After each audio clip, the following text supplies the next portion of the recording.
Today we are observing Children's Sunday in our church. And Jamaica is celebrating Child Month. So I'm going to invite Carly to preside at this time as our children make their presentation to us this morning. We are having a special presentation this morning as we mark the start of Child Month. And these three lovely ladies who are members of the church, to my understanding, for in excess of 10 years, so they've grown up in the church, have a special presentation for us this morning. I'm going to start with the lady furthest away from me. I will do my very best. And I will ask you to stand and give your full name, though I suspect that most people here are very familiar, but we do have visitors on the live stream this morning. So, my name is Aikanish Kar. Aikanish, thank you so very much. And then, of course, we have this morning a volunteer for our live stream. So she came this morning to help make the live stream better, and then we had no electricity, so we had to make it work. Good morning. Good morning. My name is Shaniqua Lewis. Thank you so very much. And we have with us also the third lady that will be making the presentation today. Hi, good morning. My name is Nakita Gordon. And in speaking with these three young ladies, they felt very passionate about the topic that they're about to speak on because COVID affects all of us and it affects children differently. So without further ado, I will allow them to make their presentation and then we will have a few questions for them to respond to. Yes? Hi, good morning to you all. Oh, I have to stand. Is it possible that I can take off my mask? Is that no? Yes, okay. Ooh. We don't want it to be all muffled now. So, I think we could all agree that this COVID period has taken a toll on us all. I, for one, wake up sometimes and wonder if the problems I'm facing right now could have been avoided if I just stayed in bed. But unfortunately, this problem is an unavoidable one. COVID has set us all on a roller coaster. Parents are struggling to be of emotional support for their children, the rest of the household, and themselves. Curfew has put a damp on businesses and everything is just in chaos.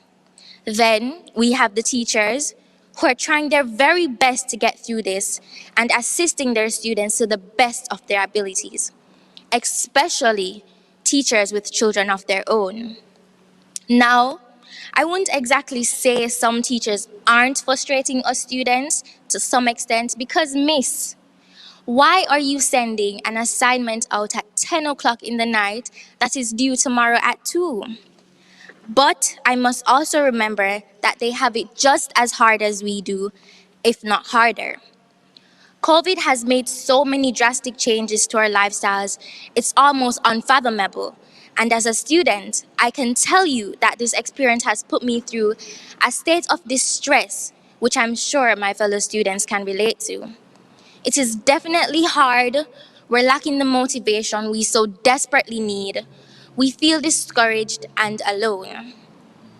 Online school is a challenge in of itself. I never would have imagined it being so hard. It's difficult to keep focus, distractions are everywhere you turn, and usually when I'm unsure of something, I'd consult my teachers live and direct. But now, trying to seek feedback from teachers feels as if I'm conversing with a mere brick wall. Though, at first, it wouldn't seem so hard considering the fact that we have the internet to our advantage, correct? No, as shocking as it may be, that is not the case. Calling it a difficult task would be an understatement. And frankly, I'd like to have a conversation with Google because how am I typing in the answers to the questions based on your source and it is still incorrect? What kind of sorcery is this? We're all putting everything into our work, but it just seems as if it's amounting to nothing.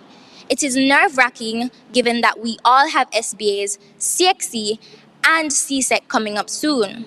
And sometimes Flo or Digicel seems to just take themselves up and go on vacation, especially for those who live in the country areas.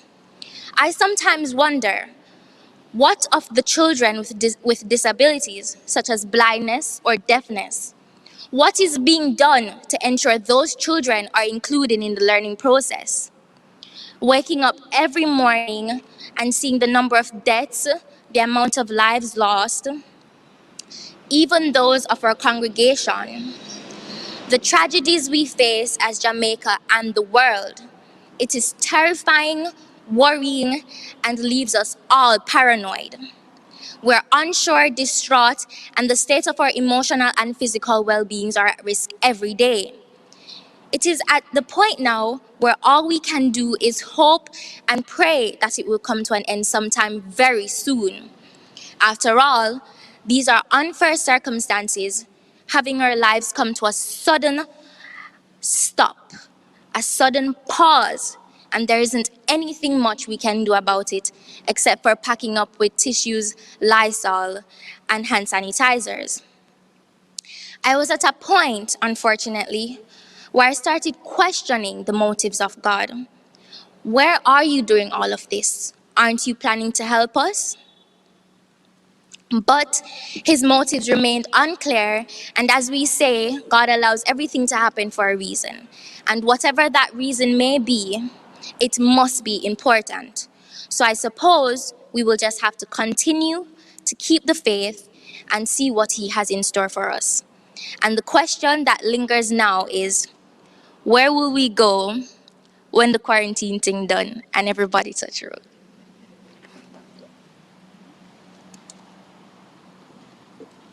Thank you very much. Excellent presentation. And yes, where shall we go?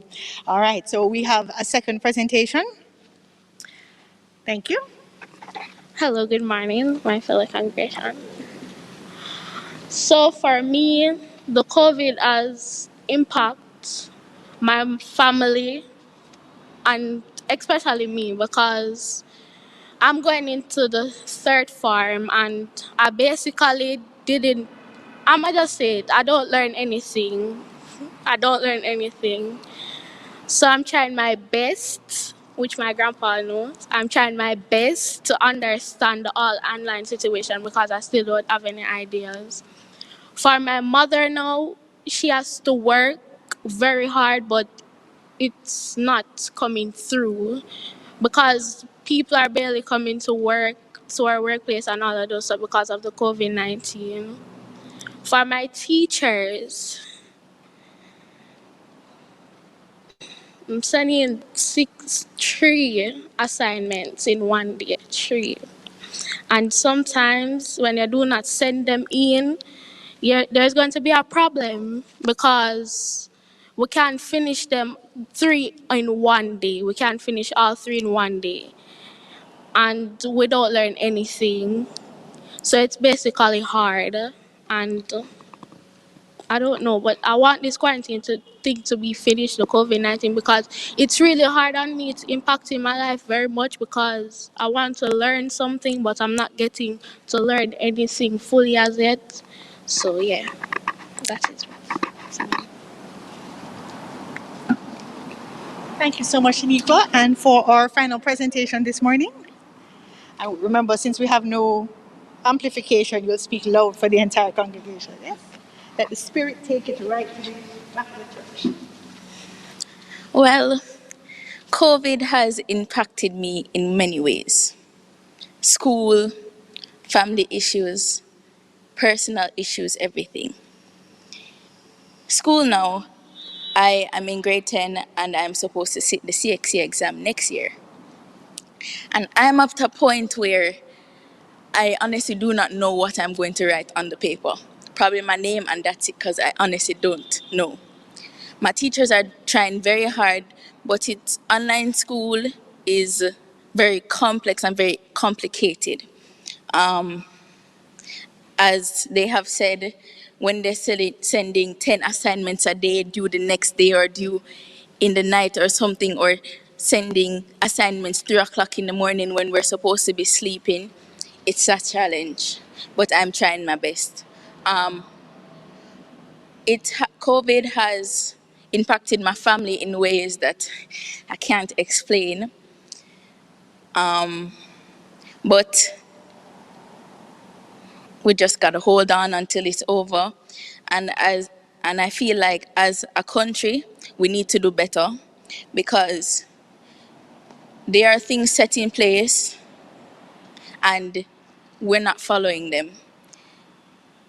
There's big parties going on with people wearing no mask and those stuff, and they don't realize that that's affecting how we go on. But I honestly think we could do better. Just follow the precautions and stick to what the government is saying because everybody wants this to be over. But if you don't follow the precautions and everything, it won't work and it won't be over. So I'm just encouraging everybody to please just follow all precautions so that this will be over soon. Thank you so very much. And well, I'm only going to hold it for a moment because I have a question for each of you. And as you mentioned that the actions of others are, I'll try again. As you mentioned, the actions of others are affecting us. People are going to parties and things like that. But also, the actions of others affect us. The sins of others can affect us. When people commit murders, when people commit other sins against us. So, in some ways, it's similar. How do you feel as a young person knowing that there are these things that are happening that can impact on you? How do you find your faith to know that you can make it through this? Well, it hurts me a lot to know that the crime rate is skyrocketing. Every day you see another person has died either by being in an accident or speeding or somebody committing murder. And it saddens my heart because to know that we're going through all of this and just because of COVID, crime rates are going way up. And I just pray every day, to be honest, because I don't know what's going to happen. Because at this rate, I don't think we're going in a good place. And I just have to pray because I have to pray that for God to protect my family and my friends. But that's all I can do because I have encouraged, because I have seen people in the community that I live not following precautions, not misbehaving, I should say. And I just have to encourage them, even as a young person, even if it's an old person, you can't do this. Remember, we are all one in Jamaica, and we just need to pray and everything will be all right and we'll get through it. But you cannot do certain things because it's going to affect us. Definitely. Don't lose faith and pray. A very good message. I want to find out from you, Shaniqua, what are some of the words and thoughts that enter your mind when you think of COVID and what gives you comfort in this time?